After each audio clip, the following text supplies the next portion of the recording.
Steve, thank you. Time now 8:14. Police say the man accused of gunning down 4 Washington State police officers was carrying one of the police officers' guns when he was killed this morning. Reporter Dan Springer has been following this morning's developments. Dan is with us now with an update. Dan, what's the very latest?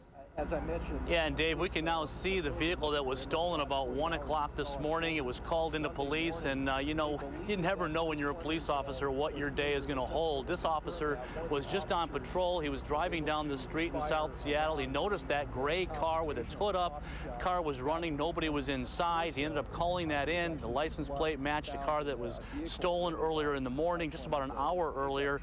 And the cop got out of the car, and up walks the suspect, wanted in the killing of 4 police officers Sunday morning. That suspect was ordered to show his hands. He did not. He started to run around the vehicle, around the backside, and that officer opened fire. They did find a weapon on that suspect, Maurice Clemens. The weapon was a police officer's weapon taken from the scene of the shooting Sunday morning, so they have physically matched him.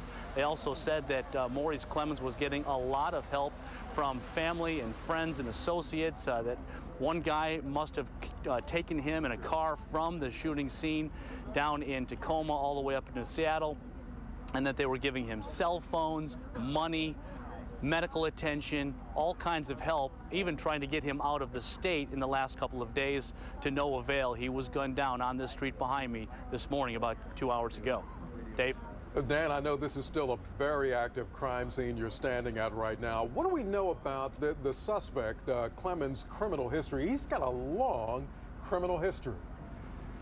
It goes all the way back to when he was 17 and living in Arkansas. He had 2 separate cases that he was facing, and 2 different juries sentenced him to 95 years, aggravated robbery and theft, and very excessive sentences. And Governor Huckabee at the time commuted those sentences after he served 11 of those 95 years, and he's taking a lot of heat right now. He was interviewed last night on Fox News, and he explained his decision, saying that other people supported it and it was an excessive sentence, but had he known then what he knows now about this guy, he never would have done it. But then you also have the case here in Seattle, in Pierce County, where you had a judge when he was up on 8 different felony charges here, including second-degree rape of a 12-year-old girl who was known to him, let him out on $150,000 bail. So, plenty of blame to go around, Dave. Yeah. Dan Springer reporting live. Thank you for the latest updates from Seattle. Thank you.